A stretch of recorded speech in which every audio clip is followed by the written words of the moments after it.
Dendam Sunarto yang dihabisi istri dan selingkuhannya. Seperti apa kisah lengkapnya? Simak videonya sampai selesai. Semoga kalian yang menonton video ini selalu diberikan kesehatan dan dilancarkan rezekinya. Amin. Sudah lebih dari 10 tahun Sunarto dan Imah hidup bersama. Mereka tinggal di rumah sederhana di pinggir desa dekat kebun bambu. Sunarto dikenal sebagai orang yang pendiam, rajin bekerja, dan jarang neko-neko. Setiap pagi, ia berangkat ke ladang, pulang sore, kadang malam kalau pas bantu tetangga panen.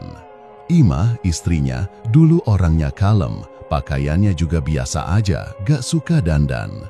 Tapi entah sejak kapan sikapnya berubah. Tiap kali Sunarto pulang, Imah udah gak di rumah, katanya ke warung, kadang ke rumah temannya. Tapi makin lama makin sering keluar dan dandannya juga mulai beda. Bibirnya merah, bulu matanya lentik, bajunya ketat. Kalau Sunarto tanya, jawabannya selalu sama. Biar kelihatan rapi mas, masa istri petani gak bisa cantik? Awalnya Sunarto gak terlalu mikirin, tapi makin hari rasa curiga itu makin tumbuh. Apalagi waktu dia lihat HP Imah pas lagi dicas, ada nama Bang H sering muncul. Pas dia tanya, Imah jawab santai, itu Hamdan, adikmu sendiri. Hamdan memang adik iparnya, suami dari adik kandung Sunarto yang bernama Ningsih. Mereka tinggal gak jauh, cuma beda RT. Hamdan sering main ke rumah Sunarto, kadang bantu di kebun, kadang cuma nongkrong di teras sambil ngobrol ngalor ngidul.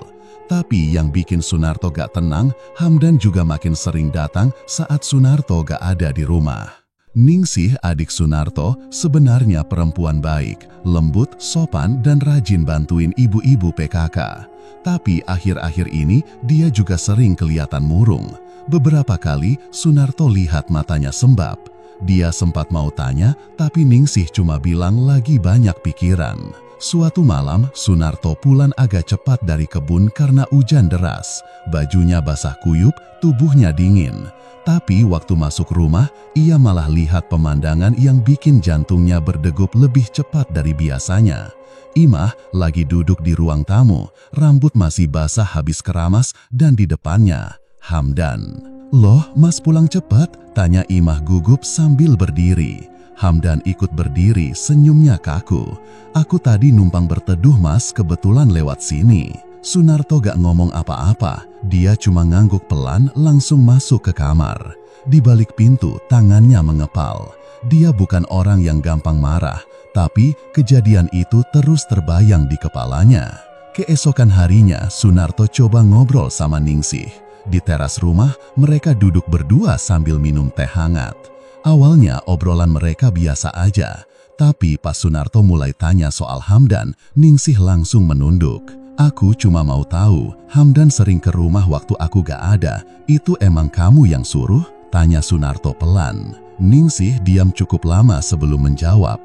"Kadang aku gak tahu mas, dia bilang mau main ke rumah sampean, bantuin Imah. Tapi aku juga ngerasa ada yang aneh." Sunarto menarik nafas dalam. "Kalau ada apa-apa, bilang ke aku Ningsih. Aku cuma mau semuanya jelas." Malam itu Sunarto gak bisa tidur, kepalanya penuh dengan pikiran.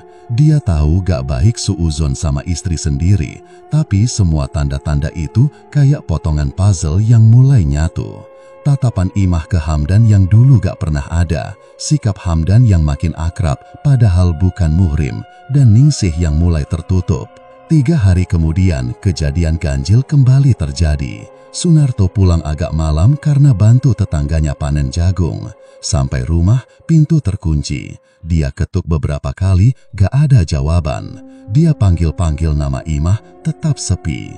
Tapi waktu dia putar ke belakang, pintu dapur ternyata gak dikunci. Sunarto masuk pelan-pelan. Langkahnya terhenti saat mendengar suara tawa pelan dari arah dapur. Ia melangkah makin hati-hati dan mengintip dari balik tembok. Di situ, Imah sedang berdiri dekat kompor, sementara Hamdan duduk di kursi sambil merokok. Mereka ngobrol pelan dan kadang tertawa kecil. Jarak mereka terlalu dekat, gak wajar. Sunarto mundur perlahan, keluar lagi lewat pintu belakang, lalu masuk dari depan sambil berpura-pura baru datang. Kali ini, Imah langsung menyambut sambil senyum. "Mas pulang, makan dulu yuk, aku masak sayur asem." Hamdan muncul dari dapur sambil bawa piring. "Aku sekalian pamit mas, besok pagi aku bantuin Pak RT bangun pos ronda." Sunarto cuma diam, tapi dalam hati semuanya sudah jelas. Ada sesuatu yang disembunyikan dan dia yakin ini bukan cuma soal istri yang mulai suka dandan. Malam itu Sunarto duduk sendirian di beranda rumah. Langit mendung, angin dingin bertiup pelan. Dia menatap pohon mangga yang berdiri di depan halaman, pohon yang dia tanam bersama Imah saat baru menikah dulu. Dulu semua terasa indah, tapi sekarang ada yang berubah. Sunarto sadar, diamnya dia selama ini mungkin justru memberi ruang bagi pengkhianatan itu tumbuh. Tapi dia juga tahu, dia bukan orang bodoh. Dia hanya menunggu waktu yang tepat untuk memastikan semuanya. Dan waktu itu sudah dekat.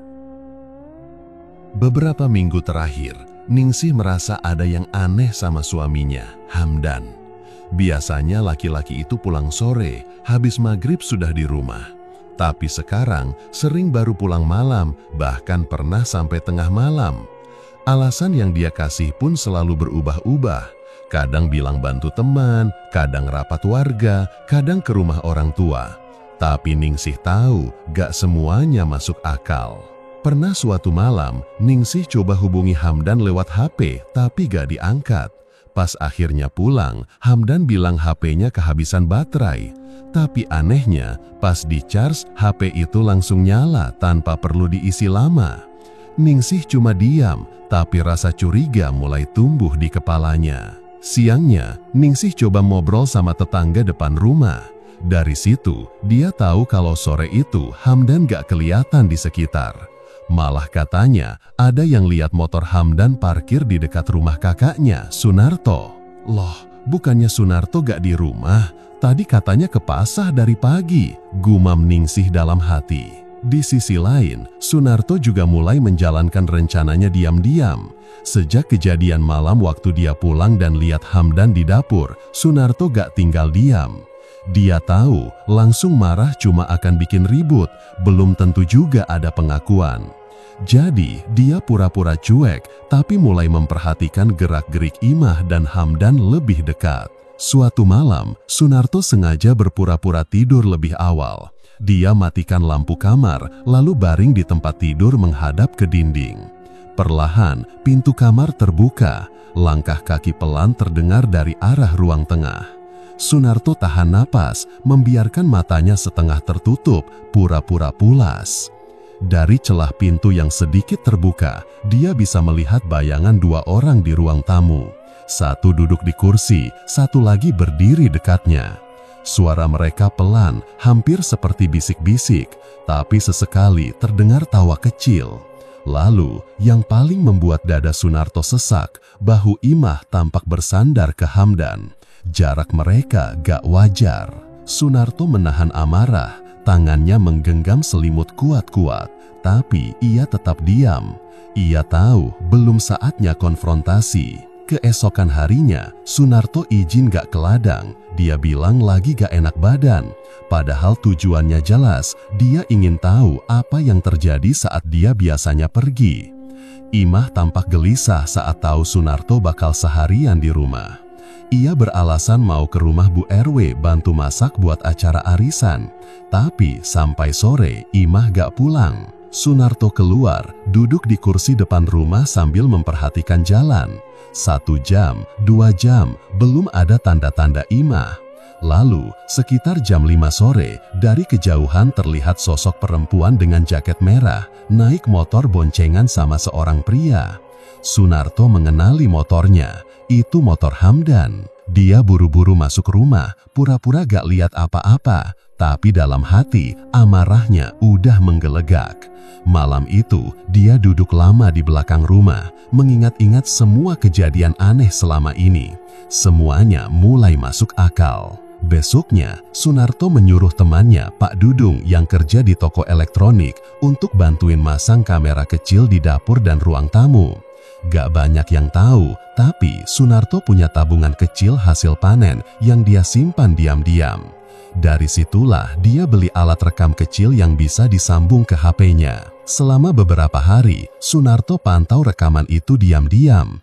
Dia lihat siapa aja yang datang ke rumah, siapa yang pergi. Dan benar saja, 2 kali dalam seminggu, Hamdan datang ke rumah saat Sunarto gak ada. Mereka ngobrol, kadang tertawa, kadang duduk berdekatan di dapur. Walau gak ada adegan yang terlalu vulgar, tapi cukup jelas kalau mereka lebih dari sekedar ipar.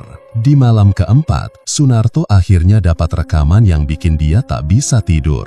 Dalam video itu, Hamdan duduk di dapur sambil minum teh, Imah berdiri dekat kompor. Hamdan bicara pelan, tapi wajahnya serius. Lalu dia menarik tangan Imah, dan Imah gak menolak. Mereka berdiri sangat dekat. Kamera gak bisa menangkap suara jelas, tapi ekspresi mereka jelas bukan ekspresi 2 orang yang menjaga batas. Sunarto langsung menahan amarah. Tangannya menggenggam selimut kuat-kuat, tapi ia tetap diam. Ia tahu belum saatnya konfrontasi. Keesokan harinya, Sunarto izin gak ke ladang. Dia bilang lagi gak enak badan. Padahal tujuannya jelas, dia ingin tahu apa yang terjadi saat dia biasanya pergi. Imah tampak gelisah saat tahu Sunarto bakal seharian di rumah. Ia beralasan mau ke rumah Bu RW bantu masak buat acara arisan. Tapi sampai sore, Imah gak pulang. Sunarto keluar, duduk di kursi depan rumah sambil memperhatikan jalan. 1 jam, 2 jam, belum ada tanda-tanda Imah. Lalu, sekitar jam 5 sore, dari kejauhan terlihat sosok perempuan dengan jaket merah, naik motor boncengan sama seorang pria. Sunarto mengenali motornya, itu motor Hamdan. Dia buru-buru masuk rumah, pura-pura gak lihat apa-apa. Tapi dalam hati, amarahnya udah menggelegak. Malam itu, dia duduk lama di belakang rumah, mengingat-ingat semua kejadian aneh selama ini. Semuanya mulai masuk akal. Besoknya, Sunarto menyuruh temannya, Pak Dudung, yang kerja di toko elektronik, untuk bantuin masang kamera kecil di dapur. Gak banyak yang tahu, tapi Sunarto punya tabungan kecil hasil panen yang dia simpan diam-diam. Dari situlah dia beli alat rekam kecil yang bisa disambung ke HP-nya. Selama beberapa hari, Sunarto pantau rekaman itu diam-diam. Dia lihat siapa aja yang datang ke rumah, siapa yang pergi. Dan benar saja, 2 kali dalam seminggu, Hamdan datang ke rumah saat Sunarto gak ada. Mereka ngobrol, kadang tertawa, kadang duduk berdekatan di dapur. Walau gak ada adegan yang terlalu vulgar, tapi cukup jelas kalau mereka lebih dari sekedar ipar. Di malam keempat, Sunarto akhirnya dapat rekaman yang bikin dia tak bisa tidur. Dalam video itu, Hamdan duduk di dapur sambil minum teh, Imah berdiri di dekat kompor. Hamdan bicara pelan, tapi wajahnya serius. Lalu dia menarik tangan Imah, dan Imah gak menolak. Mereka berdiri sangat dekat. Kamera gak bisa menangkap suara jelas, tapi ekspresi mereka jelas bukan ekspresi 2 orang yang menjaga batas. Sunarto langsung menyimpan rekaman itu ke flash disk. Dia tahu ini bisa jadi bukti kalau nanti ada apa-apa. Tapi untuk sekarang, dia belum mau bertindak gegabah. Dia ingin tahu sejauh apa hubungan itu berkembang. Sementara itu, Ningsih juga semakin gelisah. Beberapa kali dia coba mengajak Hamdan ngobrol, tapi selalu dijawab singkat. HP Hamdan pun sekarang selalu dikunci, dan kalau ditanya, dia bilang takut disadap orang kantor desa. Padahal dulu HP-nya selalu terbuka. Puncaknya, Ningsih secara diam-diam membuka dompet suaminya. Di dalamnya ada secari kertas kecil yang dilipat. Setelah dibuka, isinya tulisan tangan. Besok siang, aku tunggu di dapur, Sunarto ke ladang. Tulisan itu tanpa nama, tapi Ningsih langsung mengenali gaya huruf Imah. Tangannya gemetar, dadanya sesak, tapi Ningsih tahu dia gak boleh gegabah. Kalau benar dugaannya, ini bukan cuma soal pengkhianatan, tapi soal harga diri. Sunarto dan Ningsih sama-sama menyimpan luka, tapi belum tahu bahwa mereka akan segera menemukan kebenaran yang jauh lebih kelam dari yang mereka bayangkan. Dan saat itu tiba, semuanya tak akan sama lagi. Hari itu, rumah terasa lebih sunyi dari biasanya. Sunarto duduk di ruang tamu dengan wajah dingin. Di tangannya, ada surat kecil yang ia temukan terselip di dalam rak dapur. Surat dengan tulisan tangan Imah yang tak bisa dibantah lagi. Isinya jelas, janji pertemuan dan kata-kata mesra yang ditujukan untuk Hamdan. Pagi itu, Imah baru pulang dari luar, entah dari mana. Dia kaget melihat Sunarto sudah duduk menunggunya. Biasanya Sunarto baru pulang sore, tapi hari itu dia sengaja menunggu. "Dari mana?" tanya Sunarto tanpa basa-basi. Imah sempat terlihat gugup, lalu menjawab, "Dari rumah Bu Siti, bantuin bersih-bersih buat pengajian." Sunarto melempar surat itu ke meja. "Ini suratmu kan?" Imah menatap surat itu dengan wajah pucat. Dia ragu menjawab, "Ini tulisanmu, iya atau tidak?" ulang Sunarto dengan nada lebih tegas. Imah akhirnya duduk, mencoba bersikap tenang. "Itu surat lama, Mas. Aku dulu pernah iseng nulis-nulis gitu, tapi gak pernah dikasih siapa-siapa." Sunarto menggeleng. "Jangan bohong, ini bukan surat biasa. Ini janji buat ketemu di kebun belakang, waktu aku kerja di ladang." Imah mulai gelisah. "Mas, jangan nuduh aku sembarangan, aku gak pernah ngapa-ngapain." Sunarto berdiri, menatap istrinya tajam. "Aku lihat sendiri, kalian pernah di dapur, pernah duduk berduaan. Aku pasang kamera. Aku tahu semuanya." Wajah Imah langsung pucat. Dia terdiam, lidahnya keluh. "Kenapa gak bisa jawab?" Sunarto melanjutkan, suaranya pelan tapi dingin. "Aku sabar selama ini, tapi kamu main belakang sama adik iparku sendiri." Belum sempat Imah memberi penjelasan, suara motor terdengar berhenti di depan rumah. Tak lama kemudian, Hamdan masuk tanpa permisi. Mas Sunarto udah di rumah." Hamdan mencoba tersenyum, tapi langsung membeku saat melihat ekspresi kakak iparnya. Sunarto duduk kembali. "Pas banget, duduk Dan." Hamdan berdiri canggung, tapi karena suasana sudah terasa menegang, dia akhirnya ikut duduk. "Aku mau tanya langsung ke kamu, ada apa antara kamu sama Imah?" Hamdan terlihat bingung. "Maksudnya apa, Mas?" "Jangan pura-pura gak tahu.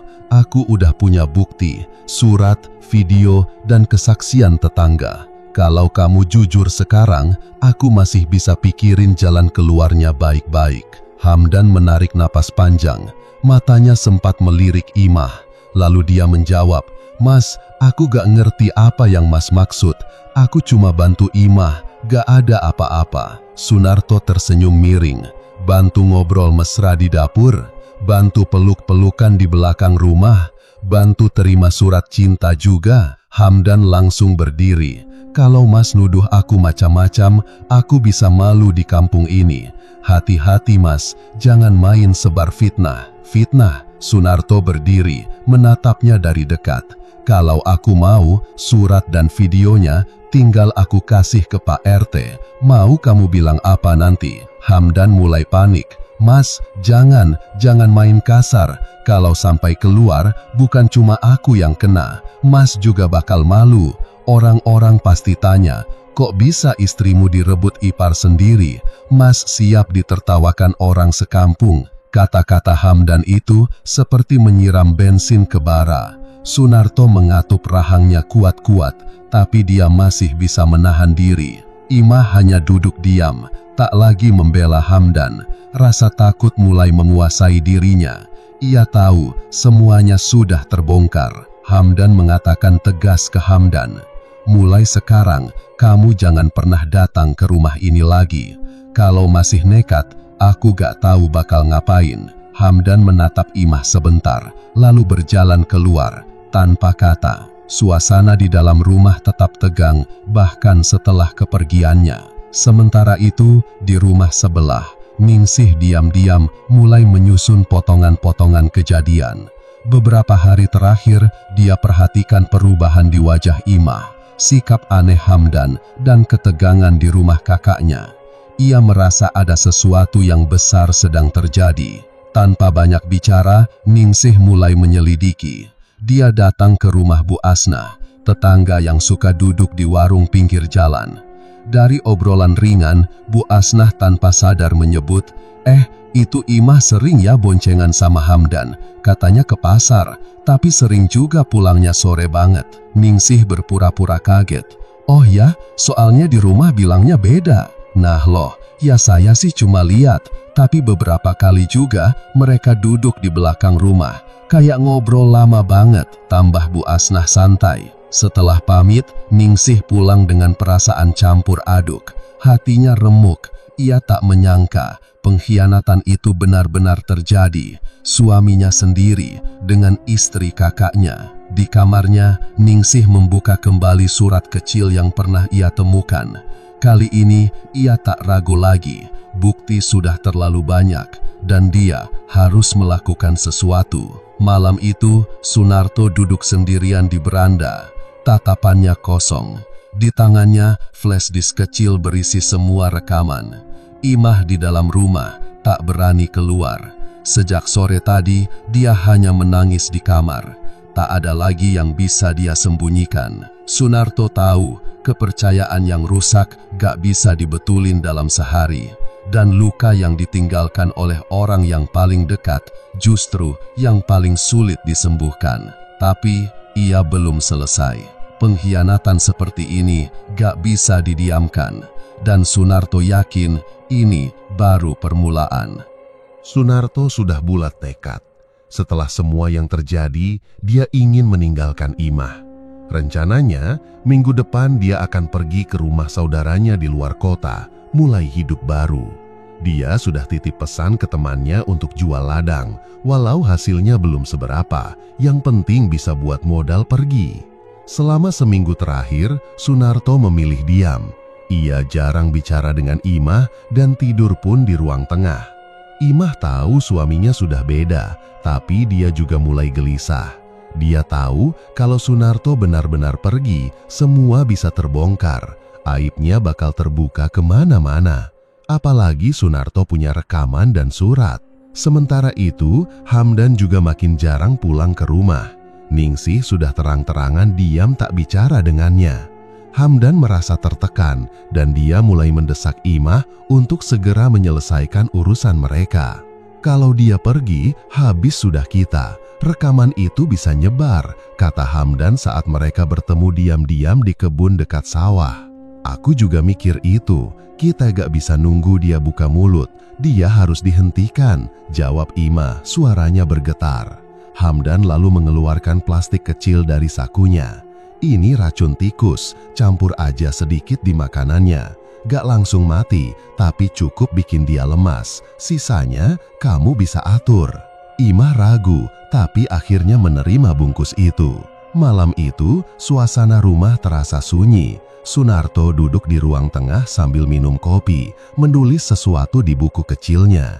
Imah tiba-tiba datang membawa sepiring nasi goreng. Biasanya, Sunarto sudah jarang makan masakan Imah, tapi kali ini dia menyentuhnya, walau hanya sedikit. Mas, makan dulu, biar gak masuk angin, ucap Imah sambil berusaha tersenyum. Sunarto menatapnya sebentar, lalu mengangguk.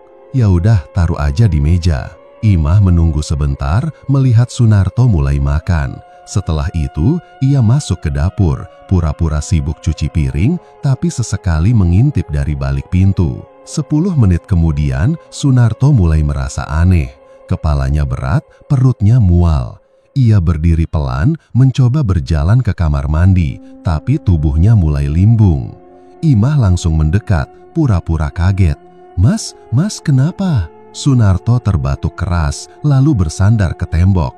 Matanya memerah. Kamu racunin aku ya? Wajah Imah langsung berubah.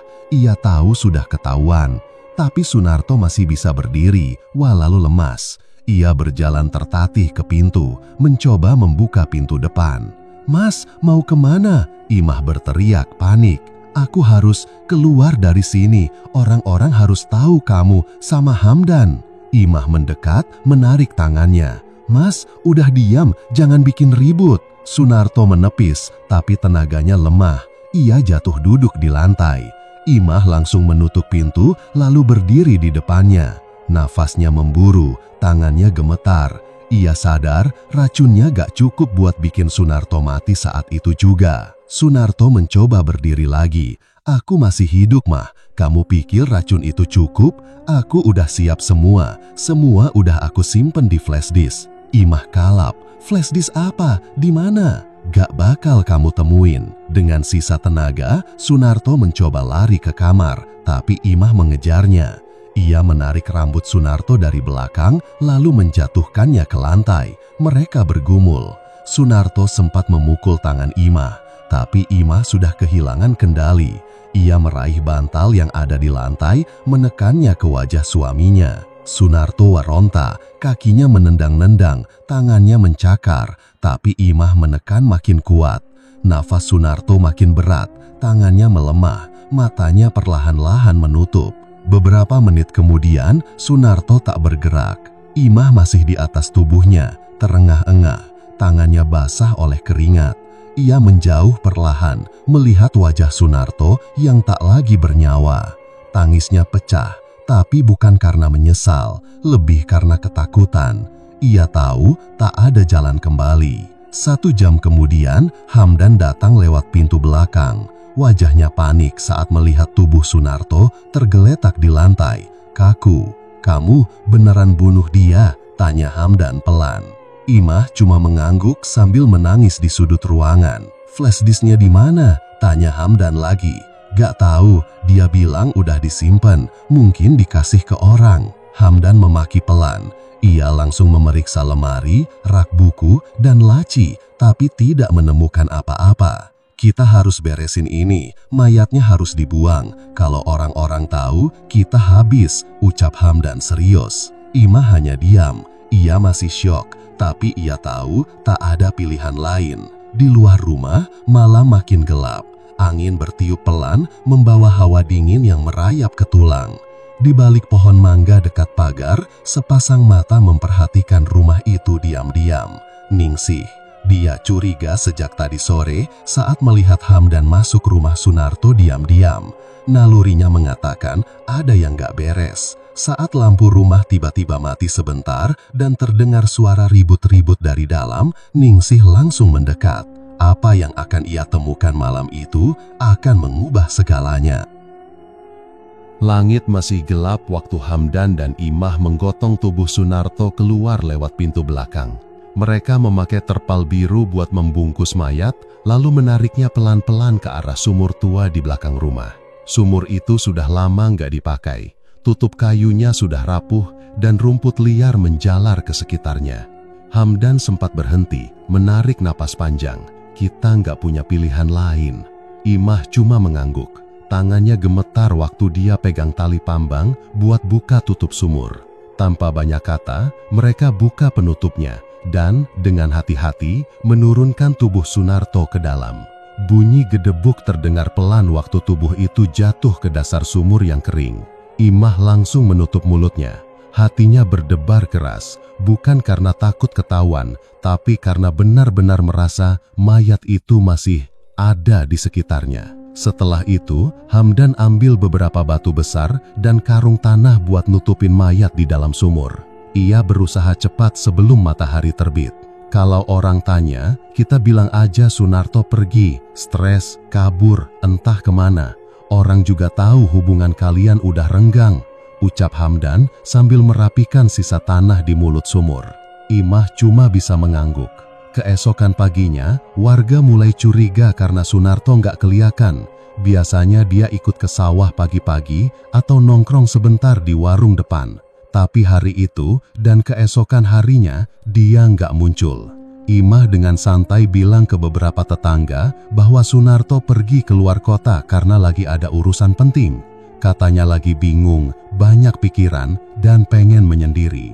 Katanya sih ke rumah saudara jauh, tapi nggak bilang ke siapa-siapa, ucap Imah ke Buarti, tetangganya yang kepo. Beberapa orang percaya, tapi gak semua. Ningsih jadi salah satu yang mulai curiga. Sudah 2 malam suaminya sering pulang malam, dan saat dia tanya soal Sunarto, Hamdan selalu bilang, "Mana aku tahu, dia orangnya emang gitu, tiba-tiba hilang sendiri." Tapi malam-malam belakangan ini terasa ganjil buat Ningsih. Ia mulai mimpi aneh. Dalam mimpinya, Sunarto datang dengan tubuh basah kuyup, bajunya kotor seperti dari lumpur. Di mimpinya yang paling jelas, Sunarto hanya berdiri di pinggir sumur, menatap Ningsih tanpa bicara. Pas bangun, tubuhnya selalu keringat dingin. Ia merasa ada yang gak beres. Suatu malam, sekitar jam 11, Ningsih terbangun karena dengar suara seperti air cipratan dari arah belakang rumah. Ia kira kucing, tapi waktu dia intip dari jendela dapur, gak ada apa-apa. Tapi matanya langsung tertuju ke sumur tua. Meski gelap, dia merasa ada gerakan kecil di sana, seperti ada yang baru bergerak di dalam. Esok paginya, dia nekat ke belakang. Ia berdiri di depan sumur tua itu. Penutupnya udah kelihatan baru, seperti baru ditaruh ulang. Padahal sebelumnya, sumur itu udah lama banget ditutup rapat dan gak pernah dibuka-buka. Kenapa tiba-tiba sumur ini kayak bekas dipegang orang ya? Pikir Ningsih. Dia makin yakin ada yang disembunyikan. Apalagi sejak Sunarto menghilang, barang-barang milik Sunarto di rumah juga mulai raib. Topinya gak ada, jaket kerja yang biasanya digantung di belakang pintu pun ikut hilang. Dia tanya ke Imah, "Kok baju Mas Sunarto gak ada, terus sepatu kerjanya juga hilang?"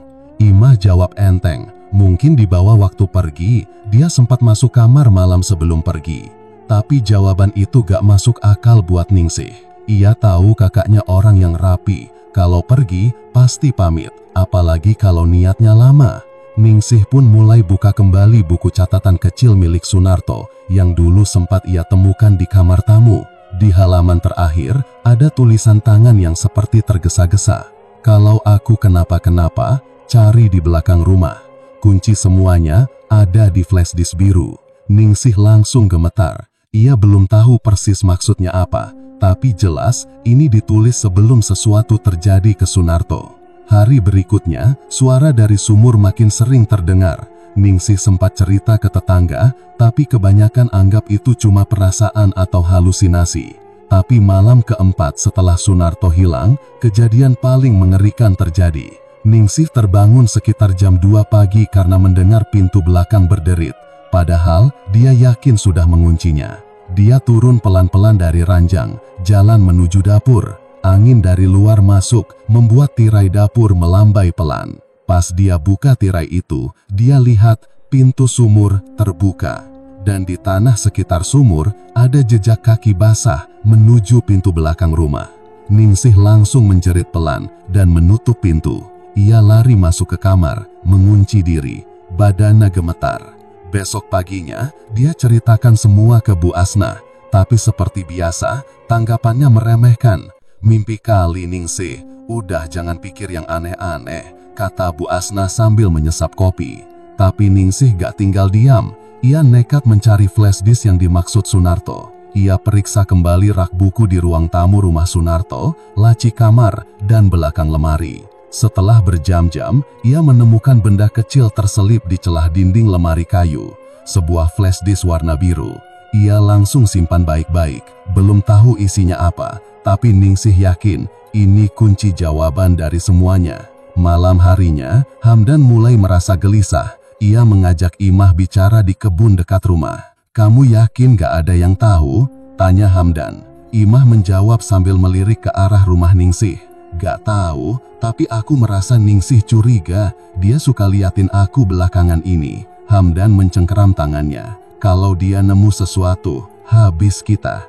Kita harus pastikan dia gak tahu apa-apa." Imah mengangguk pelan, tapi mereka tidak tahu Ningsih sudah menemukan sesuatu yang akan mengubah segalanya. Dan malam-malam sunyi itu belum akan berhenti meneror. Sudah hampir seminggu sejak Ningsih menemukan flash disk biru itu, tapi dia belum sempat buka isinya. Laptop satu-satunya di rumah malah rusak karena air ketumpahan kopi. Tapi sejak hari itu juga, suasana rumah mulai berubah. Malam-malam jadi lebih mencekam, bahkan siang hari pun terasa dingin dan sepi. Puncaknya, malam ke-7, Ningsih tiba-tiba kerasukan. Saat tidur, tubuhnya mendadak kejang-kejang. Mulutnya bergumam pelan, tapi bukan dalam suaranya sendiri.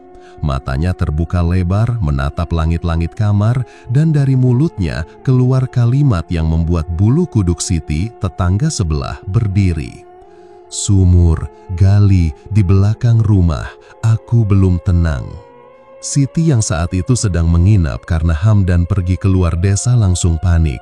Ia membangunkan Ningsih, mengguncang tubuhnya, tapi Ningsih tetap dalam posisi kaku. Suara itu terus keluar dari mulutnya, bahkan nadanya makin dalam dan serak seperti suara pria tua. Akhirnya Siti memanggil beberapa warga dan seorang ustadz dari kampung sebelah. Setelah dibacakan ayat-ayat tertentu, Ningsih perlahan sadar, tapi wajahnya langsung pucat. Ia menangis tanpa suara dan hanya menunjuk ke arah belakang rumah. Di tempat berbeda, Hamdan juga mulai merasa kacau. Tidurnya tidak pernah nyenyak. Tiap kali memejamkan mata, wajah Sunarto muncul, tapi bukan wajah seperti dulu, melainkan wajah pucat, mata terbuka lebar, mulut mengana dengan cacing keluar dari sela giginya.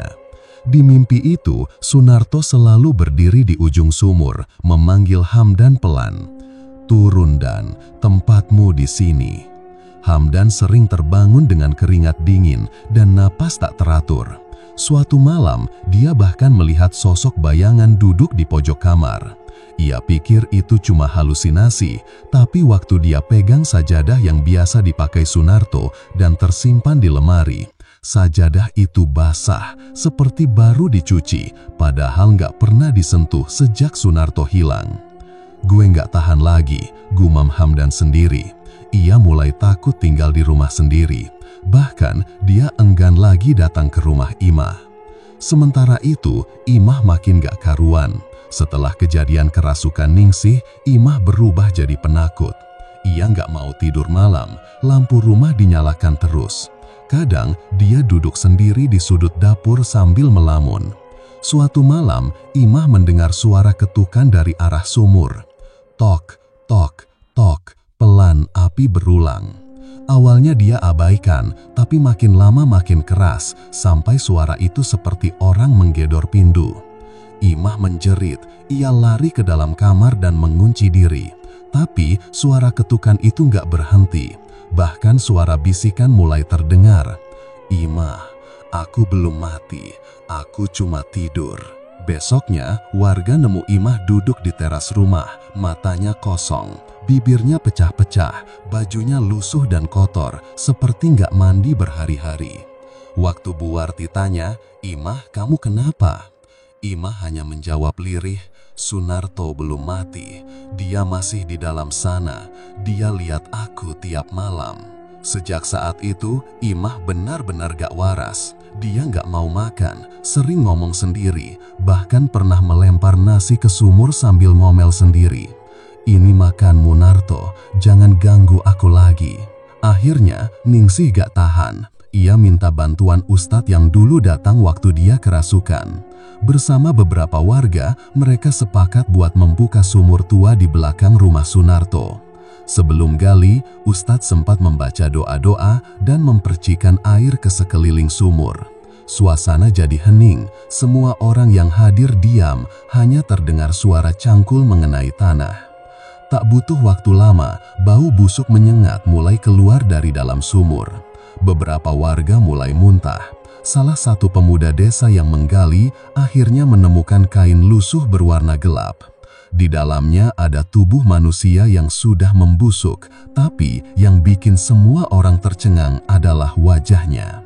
Wajah mayat itu masih terlihat jelas, tidak rusak, bahkan seperti tersenyum. Matanya tertutup, mulutnya sedikit mengembang, seolah lega telah ditemukan. Ningsih langsung jatuh terduduk, air matanya jatuh. Ia tahu itu Sunarto, kakaknya. Imah yang melihat dari balik jendela rumah langsung menjerit histeris. Ia menabrak pintu, berlari keluar, dan memeluk pinggiran sumur. "Aku nggak mau, jangan ambil dia, dia milikku," teriak Imah sambil menangis keras.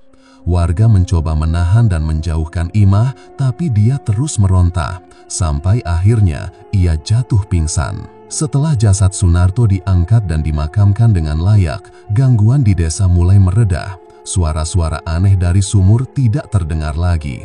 Tapi Hamdan dan Imah tidak bisa kembali hidup normal.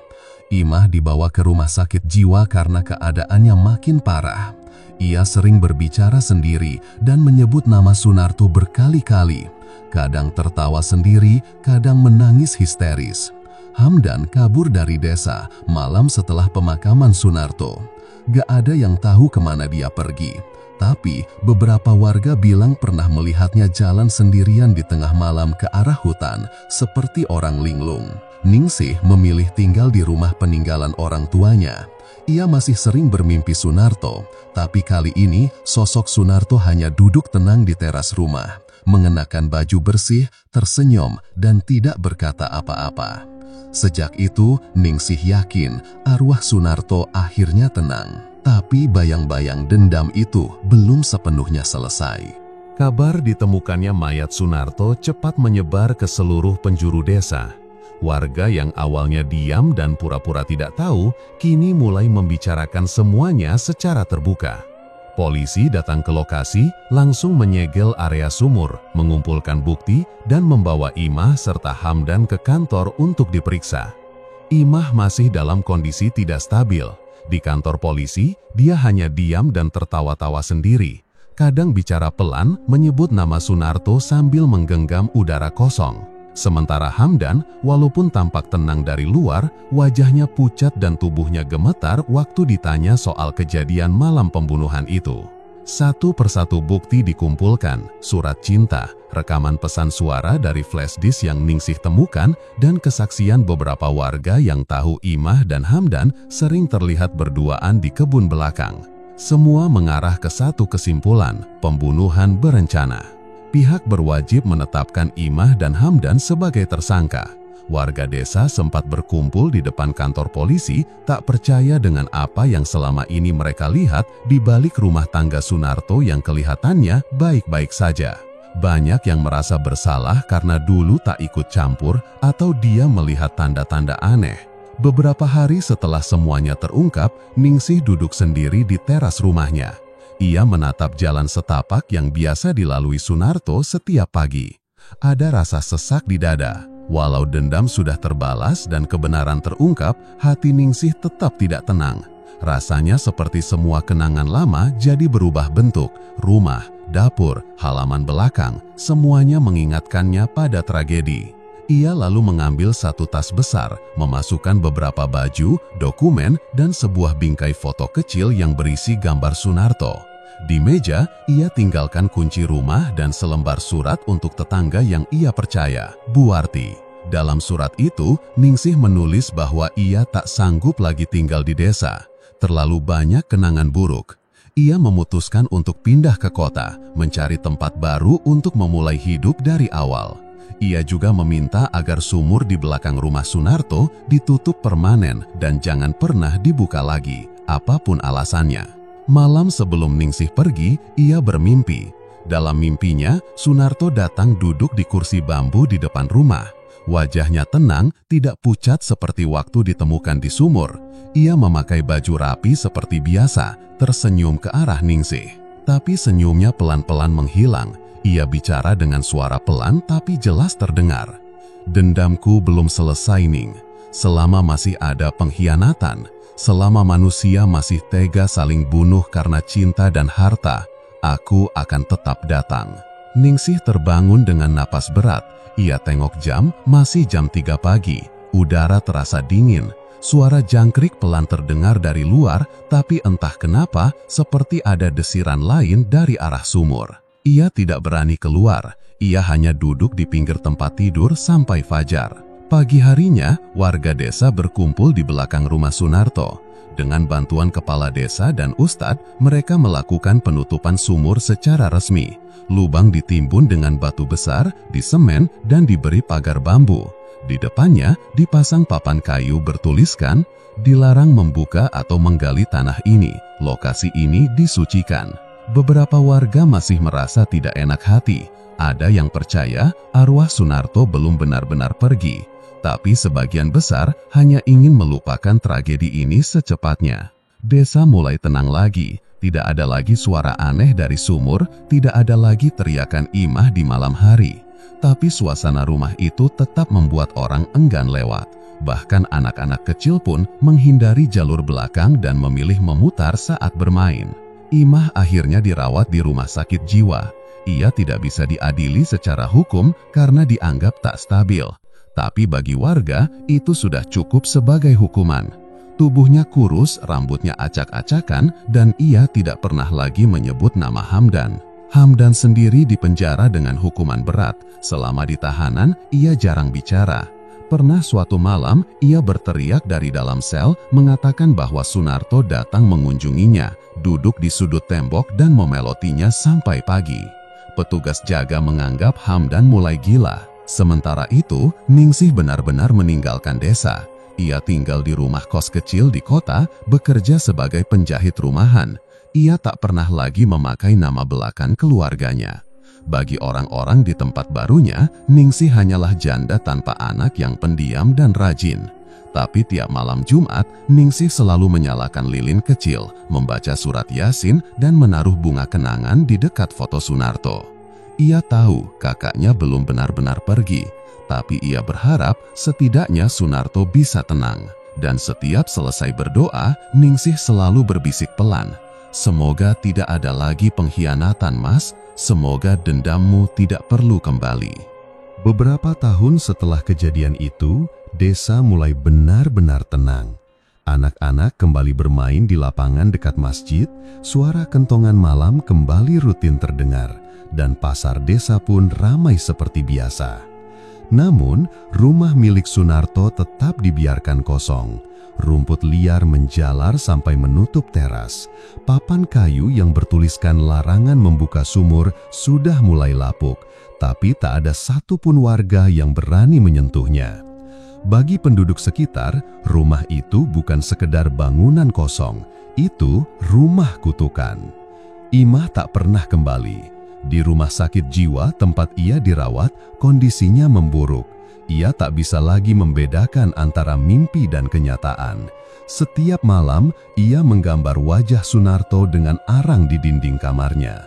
Kadang tertawa, kadang menangis, kadang berteriak minta ampun. Para perawat sudah terbiasa.